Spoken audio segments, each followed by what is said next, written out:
Hello everyone, how are you? Very welcome to our channel Online GS by Diwakar and this is Satyam Parmar. Friends, आज के अपने session में आज अपन लोग कुछ क्वेश्चंस डिस्कस करने वाले हैं जो कि पूछे गए हैं यूजीसी नेट में। ठीक है, ये यूजीसी नेट के क्वेश्चंस हैं जिनको अपन लोग सॉल्व कर रहे थे और वो भी ज्योमोर्फोलॉजी के कुछ क्वेश्चंस हैं, इनको यहाँ पे अपन लोग देखेंगे। और ये क्वेश्चंस ऐसे हैं जो कि हमेशा से पूछे जाते रहे हैं और आगे भी इनकी पूछे जाने की पूरी पूरी संभावना बनी रहेंगी। तो यहाँ पे आप लोग पहला क्वेश्चन देखेंगे। चलो उससे पहले आप लोग क्या करेंगे कि आप लोग इस जो वीडियो है इसको आप लोग शेयर कर देंगे अपने फ्रेंड्स को। अगर आप चैनल पर नए हैं तो आप इसको सब्सक्राइब कर लेंगे। अभी आप लोग ऐसे ही आंसर देने की कोशिश कीजिएगा और कुछ दिन में आप लोगों की जो क्लासेस हैं वो लाइव शुरू होने वाली हैं, तो आप लोग लाइव सेशन में आइएगा। ठीक है, चलिए पहला क्वेश्चन यहाँ पे देखिए। भू अवनति है, इसकी अवधारणा का श्रेय किसको जाता है या फिर किसने प्रतिपादित की थी? होम्स ने, जेम्स हटन ने, हॉल एंड डाना ने या फिर जेडब्ल्यू पॉवेल ने? आंसर देने की आप लोग कोशिश कीजिए, इतनी देर में आप लोग आंसर टाइप कर पाएंगे। ठीक है, तो ये जो संकल्पना है या फिर अवधारणा है, इसका सबसे पहला जो श्रेय जाता है ये जाता है हॉल एंड डाना को। किसको जाता है? हॉल एंड डाना को। अब क्वेश्चन यहाँ तक तो ये सीधा सीधा हो गया। अब इसमें आप लोग जो एग्जामिनर होता है वो घुमाएगा कहाँ पे कि जो हॉल एंड डाना थे कौन थे? तो पहला तो ये कौन थे? भूवैज्ञानिक थे। क्या थे ये? भूवैज्ञानिक थे। ठीक है, भूवैज्ञानिक हो गए। कहाँ के थे? अमेरिका के थे। कहाँ के रहे थे ये? अमेरिका के रहे थे। कहाँ का इन्होंने अध्ययन किया था? अध्ययन इन्होंने किया था अपलेशियन। कहाँ का किया था? अपलेशियन पर्वतों का। ठीक है, सबसे पहले जो भूअवनति शब्द है ये किसने दिया था? तो ये दिया था आपके डाना महोदय ने। किसने दिया था? डाना महोदय ने सबसे पहले ये वाला शब्द दिया था। ठीक है, इतना आप लोग को समझ में आ गया। तो यहाँ तक आप लोगों को वो घुमा सकता है क्योंकि ये अवधारणाएं हैं, तो ज्यादा इसमें डीपली नहीं जाना है आप लोगों को, इतना ही करना है तो आप लोगों का काम हो जाएगा। आगे बढ़िए। और आगे जो ये जो संकल्पना है इसका विकास किया तो वो किसने किया था? वो किया था हॉग के द्वारा। किसके द्वारा किया गया था? हॉग के द्वारा। ठीक है, चलिए नेक्स्ट क्वेश्चन देखिए। यहाँ पे आप लोगों ने क्वेश्चन देख ही लिया होगा, इसको पढ़िए। क्वेश्चन इसको हम लोग इरेज कर लेते हैं। ठीक है, आज 22 जनवरी है और राम जी की जो प्राण प्रतिष्ठा हो रही है, तो यहाँ पे साउंड बहुत ज्यादा है। बहुत कुन्ने में आकर के क्लास ले रही हूँ। देखिए, जो कॉस्मोग्राफी शब्द है इसका प्रतिपादन और उसे यूरेनोग्राफी ज्योग्राफी में विभाजित किसने किया था? काफी इंपॉर्टेंट क्वेश्चन है जिससे कि हमेशा पूछा ही जाता है। वर्ड देखिए, कॉस्मोग्राफी। ठीक है, क्या है इसका वर्ड? है ये कॉस्मोग्राफी। तो इसको किसने दिया था और किसने इसको यूरेनोग्राफी और ज्योग्राफी में विभाजित किया था? लेटर के द्वारा, पेस्टेल के द्वारा, हम्बोल्ट के द्वारा या फिर बारेनियस के द्वारा? तो जो हम्बोल्ट महोदय हैं इन्होंने क्या किया था? कॉस्मोग्राफी शब्द का प्रतिपादन किया था और उसी को दो में बांटा था, अलग अलग दो में, जिसमें पहला था यूरेनोग्राफी और दूसरे रहे थे कौन? ज्योग्राफी। ठीक है, और जो हम्बोल्ट है इनके बारे में थोड़ा सा और देख लीजिए, कभी कभार पूछ लिया जाता है। इन्होंने क्या किया था? सबसे पहले क्या किया था? सबसे पहले इन्होंने समताप रेखाएं, कौन सी रेखाएं? समताप रेखाओं के बारे में बताया। वो भी किस पर? मानचित्र पर। किस पर बनाया इन्होंने? मानचित्र पर। ठीक है, समताप रेखाओं के बारे में सबसे पहले किसने कहा था? हम्बोल्ट ने बताया मानचित्र पर। और इन्होंने जो प्रधानता दी थी वो प्रधानता किसको दी थी? क्रमबद्ध अध्ययन को दी थी। ठीक है, चलिए आगे बढ़ेंगे। नेक्स्ट क्वेश्चन देखिए यहाँ पे। नेक्स्ट क्वेश्चन है कि अवक्षेपण से संबंधित आइस क्रिस्टल सिद्धांत कौन सा है? ये आइस क्रिस्टल सिद्धांत किसके द्वारा प्रतिपादित किया गया था? तो बताइए, आप लोग आंसर दीजिए, किसने प्रतिपादित किया था इसको? मोइर ने, डार्विन ने, बर्गरॉन ने या फिर बोरवन ने? आंसर बताइए जल्दी से। तो इसका जो आंसर हो जाएगा बर्गरॉन हो जाएगा। कौन सा हो जाएगा यहाँ पे? बर्गरॉन हो जाएगा। इनके द्वारा सिद्धांत दिया गया था आइस क्रिस्टल सिद्धांत। इंपॉर्टेंट है, पूछा जाता है। एक और यहाँ से पूछा जाता है कि ये जो बोवेन है इनके द्वारा कौन सा सिद्धांत दिया गया था? आगे इससे क्वेश्चन है, इसलिए अभी इनको नहीं बता रहे हैं हम लोग कि जो बोबेन है इनके द्वारा सिद्धांत दिया गया था। बताइए, आंसर कीजिए आप लोग, इतनी देर में लिख देंगे जब तक मैं बता रही हूँ। तो इनका जो सिद्धांत रहा था वो रहा था वर्षण से संबंधित संलयन सिद्धांत। कौन सा रहा था इनका? संलयन सिद्धांत रहा था। ठीक है। और आप लोगों को सिद्धांत अगर पढ़ने हैं तो बस एक दो दिन आप लोग वेट कीजिए, सभी सिद्धांत आप लोगों को जितने भी नेट में सिद्धांत पूछे जाते हैं आप लोगों को कराए जाएंगे। कम से कम 50 के करीब में सिद्धांत है जो सभी कराए जाएंगे। ठीक है। तो इसका आंसर कौन सा सही हो जाएगा? सी ऑप्शन इसका सही होगा। आगे बढ़िए। सभी सिद्धांत आप लोगों को डिटेल में कराए जाएंगे, तो आप लोग चैनल पर बने रहिएगा और अपना प्यार जरूर बनाइएगा। चलिए नेक्स्ट देखिए। प्रवाल वित्ती से संबंधित निमज्जन सिद्धांत किसके द्वारा प्रतिपादित किया गया था, या फिर किसने प्रतिपादित किया था? डेविस ने, डार्विन ने, डेली ने, या फिर डाना ने? बताइए किसने दिया था ये वाला सिद्धांत? तो ये जो सिद्धांत है प्रवाल वित्ती से संबंधित, ये सिद्धांत दिया गया था डार्विन महोदय के द्वारा। बी ऑप्शन यहाँ पे करेक्ट हो जाएगा। कब दिया था इन्होंने? 1857 में। डेट पूछी जाती है कभी कभार इसकी, तो इसलिए आप लोग इसकी लिख लीजिए, कब दिया था इसको? 1857 में दिया था। चलिए आगे बढ़िए। और ये जो डेली है, डेली ने ही प्रवाल वित्ती से संबंधित एक सिद्धांत दिया था जिसको बोला जाता है कौन सा? महाद्वीपी का फिसलन सिद्धांत। फिसलन सिद्धांत डेली के द्वारा दिया गया था। तो ये भी आप लोग याद रख के चलिए, फायदा रहेगा, घाटा नहीं रहेगा। चलिए आगे बढ़िए। नेक्स्ट देखिए। गुटेनबर्ग असंतता किसके बीच में पाई जाती है? पपड़ी और प्रवार के बीच में, प्रवार और क्रोड के बीच में, ऊपरी क्रोड और निचले क्रोड के बीच में, ऊपरी प्रवार और निचले प्रवार के बीच में? बताइए आप लोग। पपड़ी यानी कि ये क्रस्ट की बात कर रहा है, CRUST। ठीक है, क्रस्ट। ये बात कर रहा है मेंटल की। ठीक है। और क्रोड तो कोर होता ही है, ये आप लोग जानते होंगे। ठीक है। तो बताइए गुटेनबर्ग असंतता किसके बीच में पाई जाती है? आंसर देने की कोशिश कीजिए। तो यहाँ पे जो आप लोगों को ऑप्शन सही होगा वो हो जाएगा कौन सा? प्रवार एंड क्रोड के बीच में ये असंतता पाई जाती है। चलिए इसका डायग्राम देख लीजिए तो आप लोगों को याद बना रहेगा। ये देखिए, ये हो जाएगा क्रस्ट है, ये मेंटल है, और ये क्या हो जाएगा? कोर है।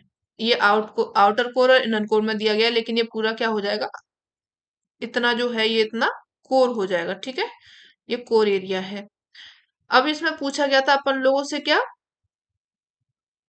गुटेनबर्ग पूछा गया था। तो गुटेनबर्ग कहाँ पे? मेंटल को क्या बोला जाता है? प्रवार बोला जाता है। और कोर को तो कोर बोला ही जाता है। तो ये गुटेनबर्ग किस किस के बीच में है? ये कोर के बीच में, आउटर कोर बोल लीजिए इसको आप, और ये हो जाएगा मेंटल, इसके बीच में पाई जाती है गुटेनबर्ग असंतता। ठीक है। कुछ डिसकंटिन्यूटी है जो कि पाई जाती है पृथ्वी के अंदर वाले पार्ट में। और भी है जो कोनार्ड है। कोनार्ड डिसकंटिन्यूटी किसके बीच में है ये? तो ये है अपर एंड लोअर क्रस्ट के बीच में। जो आपका ऊपरी प्रवार है, जो सॉरी पपड़ी है ऊपरी वाली, और जो निचली वाली पपड़ी है, इसके बीच में पाई जाती है कौन सा? कोनार्ड। और उसके बाद में जो मोहोरोविक है, ये पाई जाती है लोअर क्रस्ट और अपर मेंटल के बीच में। जो आपका ये वाला मेंटल वाला पार्ट है और ये लोअर क्रस्ट वाला पार्ट है, इसके बीच में पाई जाएगी कौन सी? मोहोरोविक। ठीक है। यहाँ से एक क्वेश्चन जरूर पूछा जाता है, तो इसको आप थोड़ा सा ध्यान से देख लीजिएगा। अब आती है इसके बाद में रेपेटी। रेपेटी असंतता किसके बीच में पाई जाती है? तो ये पाई जाती है upper mantle and lower mental. Pi mental में ही जाती है। जो आपका प्रवार है ये वाला, ये अपर प्रवार हो जाएगा और ये लोअर प्रवार हो जाएगा। और इसके बीच में जो असंतता पाई जाती है, इसको कहा जाता है क्या? रेपेटियट असंतता। ठीक है। और जो गुटेनबर्ग है इसको आप लोगों को बता ही दिया गया है। और एंड में बचती है लेहमान। लेहमान किस किस के बीच में पाई जाती है? तो ये हो जाएगा आउटर कोर और ये हो जाएगा इनर कोर। और इसके बीच में जो डिसकंटिन्यूटी पाई जाती है इसको बोला जाता है क्या? लेहमान। ठीक है। तो अब आप इसको याद कैसे रखेंगे? ऊपर नीचे हो सकता है, तो इसको आप लोग को याद करने का एक सबसे बढ़िया फॉर्मूला है, या ट्रिक मान लीजिए आप इसको। को, मो, रे, गो, ल। ठीक है। को से क्या हो जाएगा? कोनार्ड। मो से क्या हो जाएगा? मोरोविक। रे से क्या हो जाएगा? रेपेटी। गु से क्या हो जाएगा? गुटेनबर्ग। और ल से क्या हो जाएगा? लेहमान।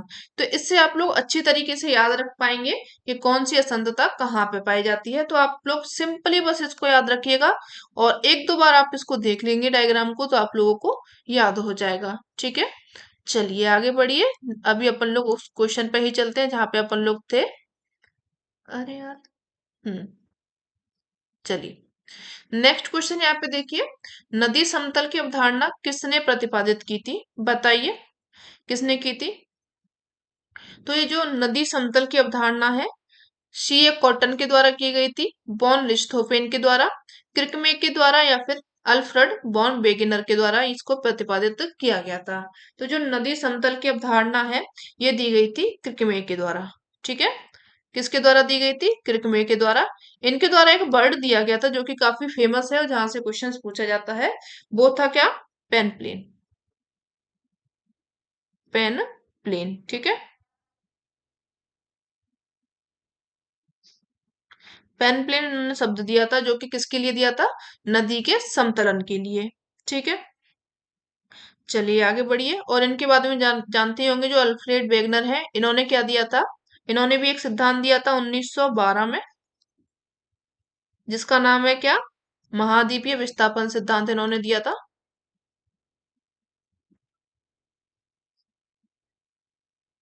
मेरी राइटिंग घर में भी अच्छी नहीं है। घर में मतलब जो अपन लोग डेली में लिखते हैं, इसमें भी अच्छी नहीं है। मम्मी ने खूब मार लिया, सुधरी नहीं है, तो आप लोग थोड़ा सा एडजस्ट कर लीजिए। और इसमें जो बॉन लिस्थोपेन है, इनके बारे में भी थोड़ा सा याद रख लीजिए कि इन्होंने एक पुस्तक लिखी है जो काफी इम्पोर्टेंट है, और बाकी का इनके बारे में अपन लोग पढ़ेंगे ही। चीन का भूगोल, इन्होंने एक पुस्तक लिखी है। ठीक है, और बाकी का इनके बारे में पढ़ने बैठेंगे तो एक के बारे में ही पढ़ने में कम से कम आधा घंटा चला जाएगा, तो इतना ज्यादा डिटेल में अपन लोग क्लास में ही करेंगे। और भी अगर आप लोगों को क्लास देखनी है तो आप लोग ऐप डाउनलोड कर सकते हैं, दिवाकर भाई, जीएस दिवाकर भाई सर है, उस पे आप लोग देख सकते हैं। चलिए नेक्स्ट देखिए यहाँ पे। आनत शैल स्तर पर क्षैतिज रेखा की दिशा को कहा जाता है? क्या कहा जाता है इसको? नतिलंब, नति, अपनति, या फिर मुक्त फलक? इसको क्या कहा जाता है? आंसर देने की कोशिश कीजिए। तो ये जो आंसर इसका सही हो जाएगा, बिल्कुल जो क्षैतिज रेखा होती है, ये बिल्कुल टेढ़ी हो जाती है इस तरीके से, तो इसको कहा जाता है क्या? नतिलंब कहा जाता है। आगे बढ़िए। इसमें एक इस तरीके से ये बन जाता है, जो कि एक कॉर्ड टाइप में बनता है, तो इसी को क्या कहा जाता है? नतिलंब कहा जाता है। चलिए नेक्स्ट क्वेश्चन देखिए यहाँ पे। नेक्स्ट है यहाँ पे, अंततः समुद्री कैनियन के उद्गम पर अभिलता धारा सिद्धांत का विद्वान प्रतिपादक कौन रहे थे? धारा याद रखिए, कौन सा सिद्धांत है ये? अभिलता धारा सिद्धांत। इसका कौन किसने किया था प्रतिपादन? ऑप्शन दिए गए हैं यहाँ पे, सलीन, ग्रॉगरी, डेली, या फिर हैरी हेन। तो यहाँ पे आप लोग आंसर याद रखेंगे, डेली के द्वारा ये वाला सिद्धांत दिया गया था। सी ऑप्शन आप लोगों का करेक्ट हो जाएगा। ठीक है, चलिए आगे बढ़िए। नेक्स्ट क्वेश्चन है यहाँ पर कि जो पेटरनास्टर झील है, ये है क्या? किसके द्वारा मतलब बनती है? तो यहाँ पे आंसर बताइए, आप लोग देने की कोशिश कीजिए कि ये जो पेटरनास्टर झील है किसके द्वारा बनती है। तो यहाँ पे ऑप्शन आपके दिए गए हैं, हिमनदी सोपानों पर, ज्वालामुखी उत्पत्ति झीलों पर, समुद्री अपरदन द्वारा जल के उथले क्षेत्र से बनी झीलों पर, नदी विसर्प से कटी अर्धचंद्राकार आकार की झीलों से। तो इसका जो सही आंसर हो जाएगा, ये जो हिमनदी सोपान होते हैं, वही क्या होते हैं, खिसक करके नीचे आते हैं और इनसे क्या बन जाती हैं? पेटर्नस्टर झीलें बनती हैं। हिमनदी होती क्या है? तो ये होती है बर्फ की झीलें। ठीक है, क्या होती है? बर्फ की नदियां होती हैं, वो बह करके आती हैं और आकर के एक गोला बनता है एंड में आकर के, जहां पे ये सभी बर्फ इकट्ठी होती है पिघली हुई, और वहां पे जो झील बनती है उसको कहा जाता है क्या? पेटरमास्टर झील कहा जाता है। ठीक है, और ये क्या होती है, जब ये हिम पिघल जाती है तो पिघलने के बाद में क्या बनता है? पानी बनेगा। पानी बन गया, ठीक है, पानी बन जाएगा, और पानी बनने के बाद में छोटा जो पॉन्ड बन गया, पॉन्ड को नाम दिया जाता है झील। चलिए आगे बढ़ जाइए।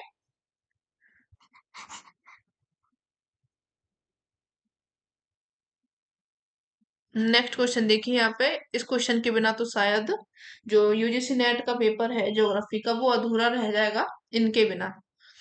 भूतकाल को कुंजी वर्तमान, क्या पढ़ रही हूँ मैं, भूतकाल को कुंजी वर्तमान है या फिर भूतकाल की कुंजी वर्तमान है, ये वाक्यांश दिया था। और ये वाक्यांश संबंधित किससे है ये पूछा गया है। तो बताइए आप लोग को ये वाला आंसर शायद रट गया हो या फिर नहीं रटा हो तो हम रटा देंगे, इतना पढ़ाएंगे इसको। समस्थिति, पटल विरूपण, पट्टिका विवर्तन या फिर एक रूपतावाद से। तो ये जो क्या है, एक रूपतावाद से संबंधित है। जो भूतकाल है वो वर्तमान की कुंजी है ये कहा गया है, यानी कि इसका मतलब ऐसा था कि जो पास्ट में हुआ है, क्या है, जो अपना पास्ट निकल चुका है वही वर्तमान में हो रहा है, यानी कि एक ही रूप चलता आ रहा है, कुछ भी चेंज नहीं हुआ है। इसका मतलब ये होता है। तो इसमें ये कहा था भूतकाल ही वर्तमान की कुंजी है। ये कथन किससे संबंधित हो जाएगा, ये हो जाएगा एक रूपतावाद से, यानी कि ये जो एक दिश है, क्या ऐसा है, एक दिश है, यानी कि एक ही दिशा में चलने वाला, यानी कि जैसे अपन लोग बोलते नहीं पृथ्वी गोल है, जो यहाँ पे थे वो लौट करके यहीं पे आ जाएंगे। तो ये इन्होंने कहा था कि जो पास्ट में जो हो रहा था, जैसा बीत चुका है, जैसा भी हो चुका है वही वर्तमान में भी होगा, वही फ्यूचर में भी होगा। ये इनके द्वारा कहा गया था। कहा किसने था, तो कहा था ये जो सिद्धांत दिया था एक रूपतावाद का, ये दिया गया था हट्टन महोदय के द्वारा। किसके द्वारा दिया गया था ये, हट्टन महोदय के द्वारा दिया गया था। कब दिया गया था, 1785 यानी कि 1785 में ये दिया गया था। ठीक है, चलिए आगे बढ़िए। नेक्स्ट क्वेश्चन देख लीजिए यहाँ पे।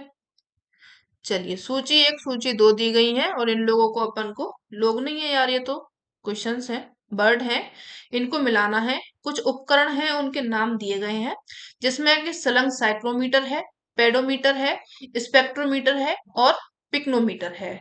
तो इसमें मापे गए तत्वों का नाम पूछा गया है कि कौन से उपकरण से कौन सा तत्व मापा जाता है। आंसर देने की आप लोग कोशिश कीजिए, बताइए यहाँ पे कौन सा क्वेश्चन सही होगा। तो यहाँ पे आप लोग को जो आंसर हो जाएगा सही, वो हो जाएगा जो स्लिंग साइक्रोमीटर है, इससे मापा जाता है क्या, सापेक्ष आर्द्रता। यहाँ पे लिख देते हैं अपन लोग बराबर में, सापेक्ष आर्द्रता मापी जाती है किसके द्वारा, स्लंग साइक्रोमीटर के द्वारा। ठीक है, पेडोमीटर है, पेडोमीटर के द्वारा जो मापा जाता है वो हो जाएगा क्या, दूरी। ठीक है, दूरी मापी जाती है पेडोमीटर के द्वारा। स्पेक्ट्रोमीटर है, स्पेक्ट्रोमीटर के द्वारा जो मापी जाती है उसका नाम हो जाएगा क्या, विकिरण ऊर्जा। विकिरण ऊर्जा ये किसके द्वारा मापी जाती है, स्पेक्ट्रोमीटर के द्वारा। अब बचा कौन, पिक्नोमीटर। तो पिक्नोमीटर के द्वारा मापा जाता है मिट्टी का घनत्व। क्या मापा जाता है इसके द्वारा, मिट्टी का घनत्व। ठीक है, ये आप लोगों के, अरे यार गलत लिख दिया मैंने, घनत्व कर दिया है। चलिए, ये हो गया मिट्टी का घनत्व। ठीक है, आप लोगों को उपकरण हो गए और उनके ये मापे गए तत्व हो गए। तो अब इसमें ऑप्शन देख लीजिए कौन सा सही होगा। ए का अपन लोग का कौन सा रहा था, थर्ड रहा था, जो कि दो में दिया गया है, हटा दीजिए। बी का यहाँ पे हो जाएगा फोर्थ, ये भी दो में दिया गया है, देखो कितना घुमाया गया है। स्पेक्ट्रोमीटर यानी कि सी का यहाँ पे हो जाएगा सेकंड। बी ऑप्शन अपन लोगों का राइट बन रहा है, तो बी को अपन लोग राइट लगा करके क्या करेंगे, फटाफट से आगे बढ़ लेंगे।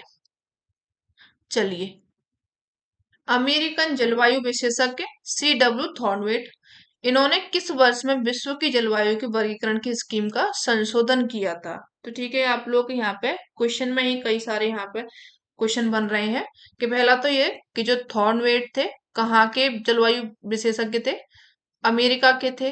कौन थे, जलवायु विशेषज्ञ रहे थे। इन्होंने क्या किया था, जलवायु का वर्गीकरण किया था जिसमें कि संशोधन भी किया गया है।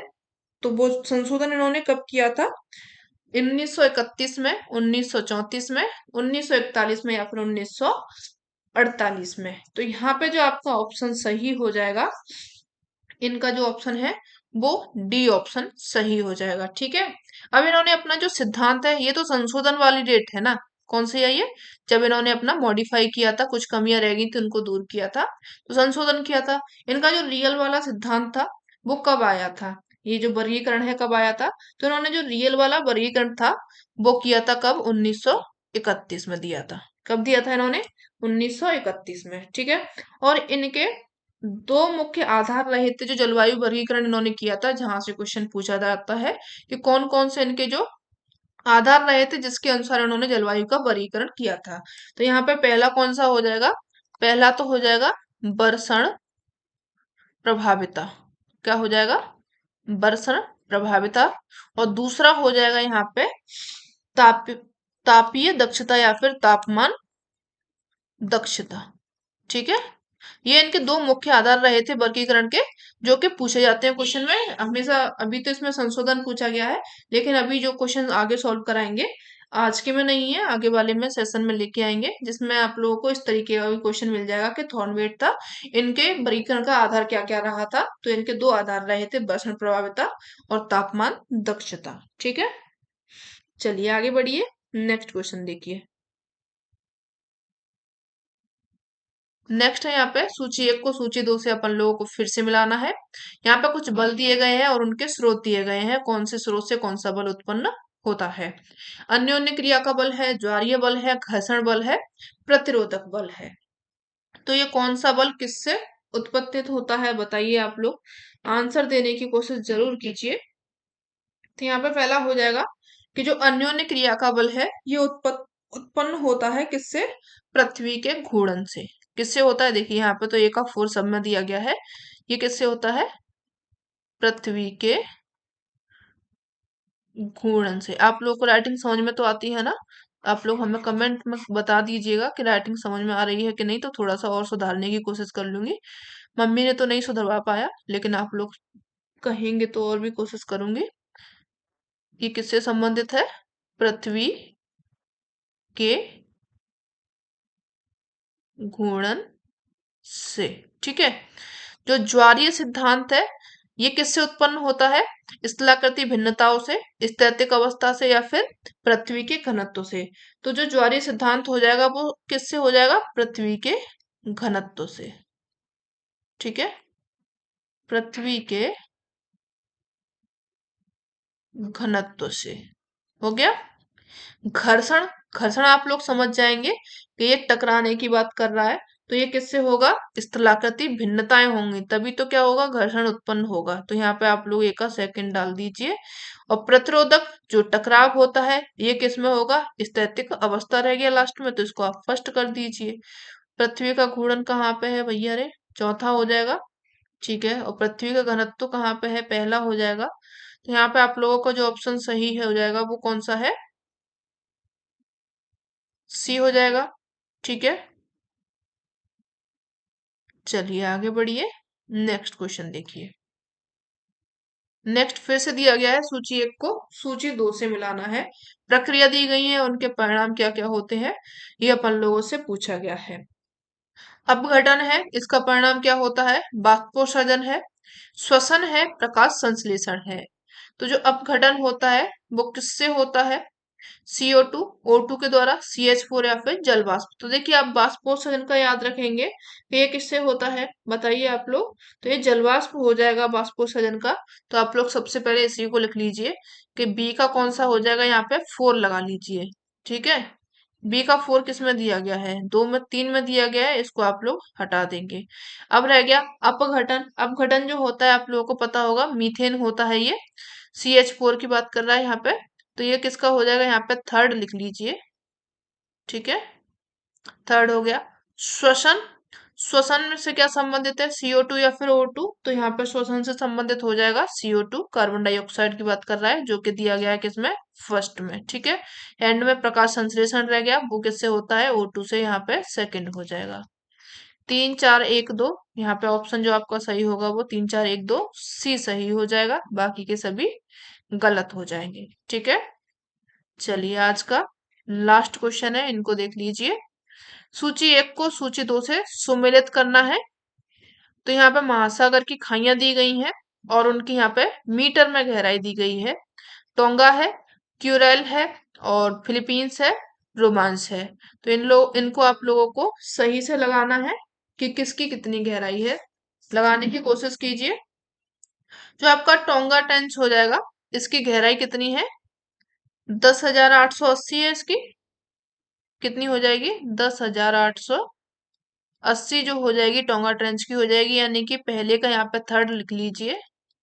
ठीक है, पहले का थर्ड ये तो एक से ही बन रहा है, बाकी के आप लोग और भी अपन लोग पढ़ करके ही चलेंगे। क्यूरेल जो कमचट का है, इसकी गहराई कितनी है? 10,500। कितनी है इसकी गहराई? 10,500 है। फिलीपींस की 10,540 हो जाएगी। ठीक है, रोमांस की कितनी हो जाएगी? 7,760 हो जाएगा। ठीक है, ये सभी इसकी हो जाएंगे, तो यहाँ पे बी ऑप्शन अपन लोगों ने कर ही लिया है। और देखिए कुछ अपन लोग हमने यहाँ पे देखे हैं जिनकी गहराई दी गई है, कौन सा कहाँ पे मिलता है ये। चैलेंजर डीप है।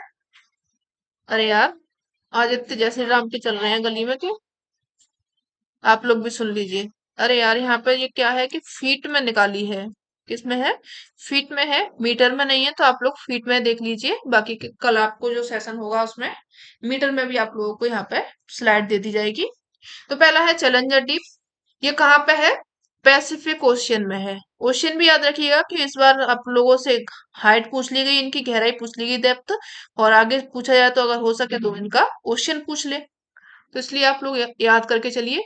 जो चैलेंजर द्वीप है पैसिफिक ओशियन में है, गहराई इसकी फीट में इतनी हो जाएगी। टोंगा ट्रेंच है, ये भी पैसिफिक में है, इसकी गहराई ये हो जाएगी। गैलाथिया डेप्थ है जो कि फिलीपाइंस ट्रेंच यानी कि पैसिफिक ओशियन में ही है, ये सभी पैसिफिक में है। क्विरल कमचटका ये भी पैसिफिक में है। कार्माडेक ट्रेंच ये भी पैसिफिक में हो जाएगा। इजू ओसाग्वारा ट्रेंच ये आपका पैसिफिक में हो जाएगा। जावा ट्रेंच ये भी पैसिफिक में है। प्यूटोरिको ये अटलांटिक में हो जाएगा। याप ट्रेंच जो कि पैसिफिक में है, और साउथ सैंडविच ट्रेंच जो कि अटलांटिक में है। ये सभी सीक्वेंस में है। बाकी के आप लोगों को जो मीटर में चाहिए, मीटर में आप लोगों को जो स्लाइड है वो हम कल प्रोवाइड करा देंगे। ठीक है, ये आप लोग याद रखिएगा थोड़ा सा लाइन से कि कौन सा ट्रेंच कहाँ पे पाया जाता है, इनसे पूछा जाता है। ठीक है, तो ये आपका आज का सेशन हो गया। और ये सेशन कैसा लगा है आप लोगों को तो जरूर बताइएगा। अच्छा लगा हो तो क्या करेंगे, चैनल को आप लोग सब्सक्राइब करेंगे, और भी क्या करेंगे, अपने फ्रेंड्स को शेयर करेंगे। ठीक है, मिलते हैं नेक्स्ट सेशन में, तब तक के लिए धन्यवाद, टाटा बाय बाय, टेक केयर।